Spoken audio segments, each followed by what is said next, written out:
Sabe, irmãos, nós temos que crer de verdade na palavra de Deus. Às vezes é bonito a gente falar, eu sou abençoado, a minha casa é abençoada, eu sou próspero, mas nós temos que crer que Deus tem isso para nós. Nós temos que nos apropriar. Quem crê fala com a boca, diz, eu sou curado, eu sou liberto. Então nós temos que ter essa fé, irmãos. Aleluia. E hoje nós vamos meditar, irmãos, numa palavra que vai trazer uma atualização para nós, vamos dizer assim. Ela vai trazer uma renovação de mente para nós. Se você tiver a sua Bíblia, abra comigo aí, por gentileza, carta aos Romanos, capítulo 12, no verso 2. Carta aos Romanos, capítulo 12, verso 2. É uma palavra bem conhecida aí, mas Deus vai trazer um entendimento novo para nós, eu creio. Aleluia. Romanos 12, 2. Então, a minha tradução diz assim: não imitem o comportamento e os costumes deste mundo, mas deixem que Deus os transforme por meio de uma mudança em seu modo de pensar, a fim de que experimentem a boa, agradável e perfeita vontade de Deus para vocês. Amém? Pode se assentar, irmãos. Fique à vontade na casa do Senhor, e que o Senhor fale conosco, que fale em nossos corações essa noite, em minha oração, em nome de Jesus. Tem algumas traduções, irmãos, desse texto que falam não uma mudança de pensamento, mas elas usam as palavras renovação de mente. E a primeira coisa que o Espírito Santo ministrou ao meu coração quando eu estava meditando nessa palavra e meditando sobre a renovação de mente que nós precisamos ter, é que, olha que interessante o que diz aqui. Muitas vezes a gente conhece esse texto e ele passa batido, a gente lê ele, ok, eu já entendi que eu tenho que renovar minha mente, que eu tenho que estudar a palavra, e a gente passa muitas vezes batido pelos textos da palavra, não só esse, mas vários outros, e muitas vezes não dá a oportunidade do Espírito Santo ministrar uma revelação sobre essa palavra nos nossos corações. Então olha que interessante, note que aqui o apóstolo Paulo, que escreveu a carta aos Romanos, ele diz assim: a fim de que experimenteis a boa, agradável e perfeita vontade de Deus. Essa frase final, ela está dizendo que para que a gente consiga experimentar a boa, agradável e perfeita vontade de Deus, tem uma etapa anterior, que é a renovação da mente, que é renovar o modo de pensar. Nós podemos interpretar da seguinte maneira: o apóstolo Paulo está dizendo que se eu renovar a minha maneira de pensar, se eu me atualizar, então eu vou ter a oportunidade de experimentar a perfeita vontade de Deus, a plena vontade de Deus. Mas se eu não me atualizar, se eu não mudar a minha forma de pensar, se eu não meditar na palavra, se eu não realmente mudar o meu pensamento, então eu não vou experimentar a boa, perfeita e agradável vontade de Deus. Então é muito importante a gente começar desse ponto. E a mente renovada, de acordo com a verdade, é o ponto inicial para uma vida próspera. Então, o que a gente consegue entender aqui? Eu anotei dessa forma para a gente ir meditando juntos. Se nós tivermos uma mente renovada, já é o ponto inicial para nós conseguirmos prosperar, para a gente ter bons frutos na vida. Porque uma pessoa que ela não tem a mente dela atualizada da forma correta, ela não tem o pensamento, a maneira de ver, de analisar a vida da forma correta, ela já começa errado. Uma pessoa que é negativa, por exemplo, ela não consegue ter esperança, ela não consegue fazer planos, ela não consegue realizar sonhos, porque ela já começa com uma maneira de pensar errada. Então o que a gente pensa é como a palavra diz: como o homem pensou, assim é o que diz a Bíblia. Então muito do que a gente pensa é o que acontece na nossa vida. Então nós precisamos de uma mente renovada, e renovada de acordo com a palavra de Deus, que é a verdade. E uma mente, como eu dizia, irmãos, ela pode estar configurada para coisas positivas ou negativas. Então nós temos que configurar nossa mente para a vitória, configurar nossa mente para a cura divina, configurar nossa mente para a prosperidade, configurar nossa mente de acordo com a mente de Cristo, configurar nossa mente, estar alinhados com a mente de Cristo, porque às vezes nós estamos com uma mentalidade negativa, nós estamos com pensamentos que não vêm de Deus, que eles não estão de acordo com a Bíblia. Muitas vezes nós pensamos que somos fracos, que somos derrotados, que não há mais esperança para nós, que isso é impossível, e na verdade quando nós vamos nos atualizar na palavra de Deus, nós percebemos que não é o que a palavra diz, não são os pensamentos que Deus tem a nosso respeito. A palavra de Deus diz que Deus tem pensamentos de paz e não de mal para nossas vidas. Jeremias 29:11 diz: Deus tem pensamentos de paz e não de mal, para que temos um futuro, para que temos esperança, para que temos prosperidade. Então Deus quer o nosso melhor. A palavra de Deus diz em Isaías 1,19: se quiserdes e se me ouvirdes, comereis o bem dessa terra, comereis o melhor dessa terra. Então, se eu quiser, se eu tivesse desejo no meu coração, e se eu ouvir, obedecer as palavras do Senhor, Ele está me dizendo que Ele tem o melhor para mim. Ele não tem o ruim para mim, Ele não tem a derrota para mim, Ele não tem o pior, Ele tem o melhor, Ele tem os bens dessa terra para mim. Então nós precisamos urgentemente renovar nossa mente de acordo com a mente de Cristo e com a palavra de Deus. E aí a pergunta que pode surgir é: e agora, irmão, como é que eu faço para configurar a minha mente? Quem que configura? Como é que eu faço? Então, o Espírito Santo, ele configura a nossa mente, ele atualiza a nossa mente, mas com a nossa cooperação. Então, através da nossa ajuda, o Espírito Santo, ele não vai obrigar ninguém a pensar de uma forma diferente, ele não vai bater na porta da tua casa, do teu apartamento e dizer: olha, Aline, olha, Lucas, tu tem que pensar de uma maneira diferente a partir de agora, tu tem que não pensar tão negativo. Mas ele vai te dar oportunidades, o Espírito Santo vai te dar oportunidades de você conhecer um irmão abençoado que vai te dar uma palavra, alguém que vai ministrar sobre a tua vida. Tu vai, às vezes, vai escutar uma pregação, enfim, tem muitas maneiras. Hoje vai estar lendo a tua Bíblia, vai estar estudando, e aquilo vai te fortalecer e vai te mostrar que Deus tem mais para a tua vida. Ele tem uma maneira diferente de enxergar as coisas, que tem planos maiores para a tua vida. Então tem muitas formas. Só que aí cabe a nós nos curvarmos, nos rendermos à voz de Deus, nos rendermos à atualização que Ele tem para nós. Nós temos que ter, irmãos, para tudo na vida espiritual, nós temos que ter uma fome de mais de Deus. Nós temos que ter uma fome, temos que ter uma vontade. Porque, como eu dizia, Deus nos dá o livre-arbítrio. Eu posso escolher vir para a igreja hoje no frio, eu posso escolher ficar em casa. E isso o Espírito Santo não vai me empurrar, Ele não vai me trazer aqui. O máximo que Ele vai fazer é me convidar. Então, às vezes Ele te convida a orar de madrugada, às vezes Ele te convida a receber uma oração de alguém, às vezes Ele te convida a assistir uma pregação no YouTube, Ele te convida a ler uma epístola do apóstolo Paulo, do apóstolo Pedro, etc. E muitas vezes é isso, vem aquele impulso, poxa, de repente eu podia fazer isso, eu vou naquele culto, eu vou naquela campanha, vou fazer um jejum. E é importante estarmos então sensíveis à voz de Deus, para que a gente possa perceber isso. Então, como eu disse, quem configura a nossa mente? É o Espírito Santo que faz as mudanças, mas com a nossa cooperação. Então eu preciso me colocar no lugar de rendição e dizer: Senhor, eu me rendo à tua vontade, eu me rendo àquilo que tu tem para mim. Tem muitas coisas na minha vida, por exemplo, que mudaram, e a minha esposa talvez vai lembrar de algumas, que foi através da rendição. E eu percebi essa mudança de caráter, essa mudança de comportamento, não porque eu estou usando como exemplo porque é mais fácil falar da minha vida, porque sou falho também, sou limitado, mas pela misericórdia e graça de Deus estou aqui com os irmãos. Mas muitas vezes eu percebi atitudes que eu tinha, pensamentos negativos que eu tinha, e coisas que foram saindo da minha vida, porque aquilo começava a me incomodar. Eu me colocava na igreja, eu me colocava em oração, aquilo começava a me incomodar e eu me rendia ao Espírito Santo. Eu dizia: Senhor, Espírito Santo, eu quero mudar, eu quero a mudança, eu não quero ser mais uma pessoa que murmura, eu não quero mais ser uma pessoa negativa. E o Espírito Santo, ele vai então dar essas oportunidades para nós, ele vai mostrar que tem algumas coisas que estão erradas, e aí a gente se rende, a gente se coloca de joelhos e fala: Senhor, eu não quero mais ser essa pessoa, eu não quero mais cometer essa atitude errada, eu não quero mais falar assim com a minha família, eu não quero mais fazer as coisas erradas que eu tenho feito no meu trabalho. E aí, quando nós vamos nos rendendo ao Espírito Santo, aí sim, nós estamos cooperando com Ele, como a gente viu antes, cooperando com Ele para que Ele possa operar em nossa mudança, porque Ele não vai, como nós já vimos, atualizar nossa mente da noite para o dia. A gente vai acordar diferente, vai acordar com outro pensamento. Não, nós precisamos nos render ao Espírito Santo. E como a gente diz, então Ele não vai obrigar ninguém nem mesmo a ser crente, e depende de nós essa mudança, depende somente de você e de mim nos rendermos ao Espírito Santo. E uma das maneiras, irmãos, de nós renovarmos a nossa mente é aprendendo coisas novas. Então nós renovamos a nossa maneira de pensar quando nós nos expomos a quem sabe mais.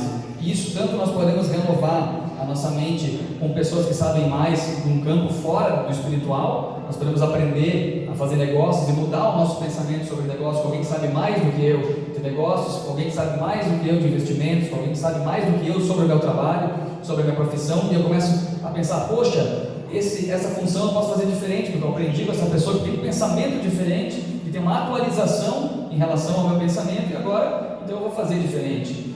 Como nós podemos principalmente nos atualizar com a palavra, que é a verdade de Cristo, que é a verdade manual que Deus deixou para nós. Mas aí entra um ponto muito importante que o Espírito Santo ministrava na minha vida essa tarde.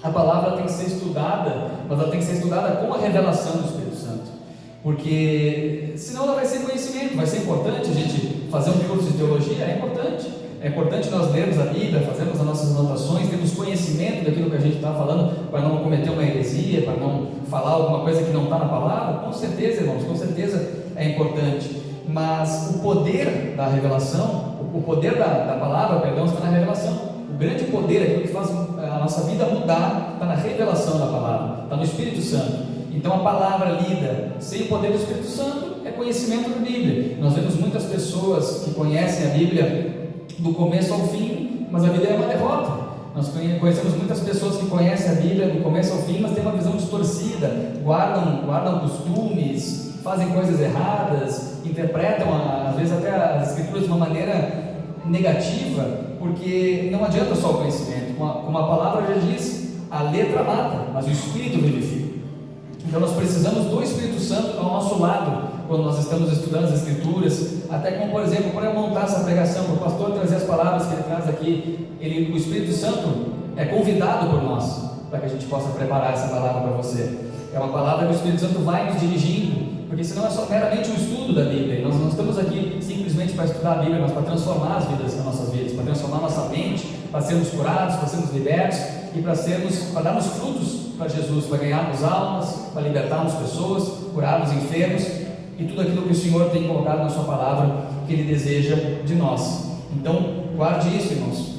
Nós precisamos da revelação do Espírito Santo.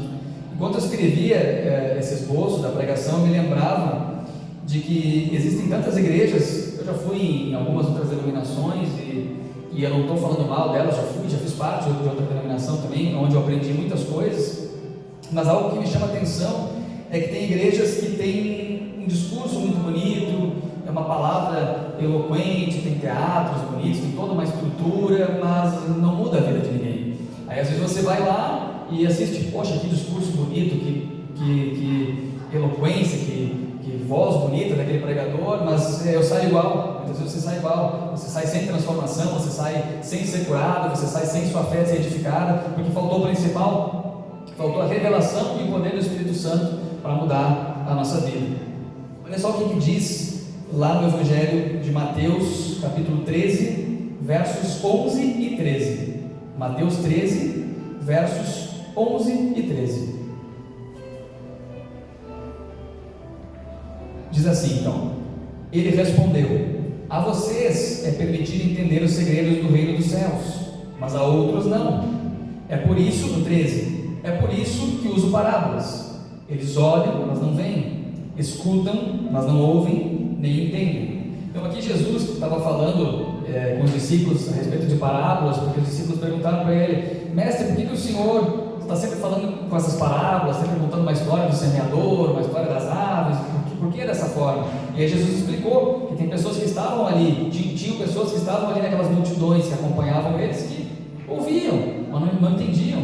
E isso é porque, em grande parte, porque são pessoas que não são rendidas ao Espírito Santo, não tem o Espírito Santo que está ensinando para elas como nós temos aqui. Então nós temos o Espírito Santo para ministrar no nosso coração, mas muitas pessoas vão lá curiosas, vão querer saber o que Jesus vai falar, algumas iriam até para julgar o Senhor Jesus, para tentar pegar ele em alguma armadilha, e isso fazia com que essas pessoas simplesmente ouvissem. Era mais um discurso, para elas era mais um discurso, era mais uma palestra motivacional, talvez, era tudo menos o poder do Espírito Santo, era tudo menos transformação. Então essa palavra me chama a atenção, porque mostra mais uma vez, evidencia mais uma vez que o Espírito Santo é fundamental na compreensão, na nossa mudança de mente, na nossa mudança de vida. E uma outra coisa interessante, irmãos, é que a pessoa que não tem intimidade com Jesus, ela não anda com Jesus como os discípulos andavam, ela não vai compreender as coisas do reino como deveria. Se os discípulos, às vezes, antes do Espírito Santo descer, eles andavam com Jesus e já não entendiam algumas coisas, Jesus falava do fermento dos fariseus e estavam pensando em pão. Eles estavam lá no barco e Jesus dizendo: cuidado com o fermento dos fariseus, dizendo para eles: não se contaminem com essa cultura dos fariseus, não se contaminem com essa mentalidade, com esse modo de pensar dos fariseus. E eles tentando entender, poxa, Jesus falou de fermentos, aqui está falando que nós esquecemos de trazer o pão, porque eles faltavam entendimento. Então, se eles que andavam com Jesus, às vezes tinham essa dificuldade, que dirá nós, se não andarmos com Jesus também.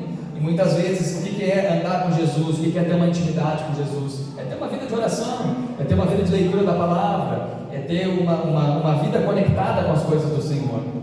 E aqui eu abro um parênteses que eu acho muito importante trazer. Quando eu falo de vida devocional, aqui nós não estamos falando de você passar o dia inteiro orando, o dia inteiro trancado no quarto dentro da Bíblia. Se você puder fazer isso, conseguir fazer isso, glória a Deus, vai ser bênção para a tua vida. Se puder ler muitas horas de Bíblia por semana, glória a Deus. Mas a maioria das pessoas aqui não tem essa realidade. A maioria das pessoas que estão assistindo, que estão aqui na igreja, tem filhos, tem um trabalho, tem 2 trabalhos, e tem um tempo para reservar para falar com Jesus. Às vezes é 1 hora, às vezes é 40 minutos, às vezes é 1h30, eu não sei, cada um tem a sua particularidade. Mas o que eu quero dizer aqui é a prioridade, é priorizar Jesus na nossa vida, é priorizar o lugar de comunhão, porque aí onde Deus vai falar é priorizar o secreto, aquela passagem que Jesus diz de nós entrarmos no nosso quarto, fecharmos nossa porta, estamos em secreto com Deus. Às vezes meia hora é tudo que eu tenho, às vezes 1 hora é tudo que eu tenho nesse dia, mas eu priorizo. Olha, eu não vou passar esse dia sem falar com Jesus, não vou passar esse dia sem orar, sem ler na Bíblia, sem ouvir o que Ele tem para me dizer. Então aí é que a revelação acontece, aí que a intimidade com Jesus acontece, porque é como dizem, uma ovelha ouve a voz do seu pastor, porque ela conhece a voz do seu pastor. Mas se Jesus falar comigo e eu não conhecer a voz dele, de tão pouco que eu ando com ele, de tão pouco que eu falo com ele, eu não vou nem talvez conhecer que é ele. É o que o profeta Vinícius sempre traz. Nós precisamos ter uma comunhão com Deus, ter uma intimidade com Deus, para que a gente saiba quando é Ele falando. Poxa, eu sei que esse toque é de Jesus, eu sei que essa maneira de me chamar a atenção, esse sonho, essa impressão no meu espírito, ela vem de Jesus, ela vem do Espírito Santo, ela não vem da minha cabeça, ela não vem até mesmo de um espírito maligno, não, ela vem de Jesus. Mas por quê? Porque eu sei como é a voz de Jesus, eu sei como é a maneira que Ele me trata, que Ele fala comigo. Então também é importante a gente salientar isso, irmãos, que a nossa vida devocional, a nossa vida no secreto é aquilo que abre a nossa revelação.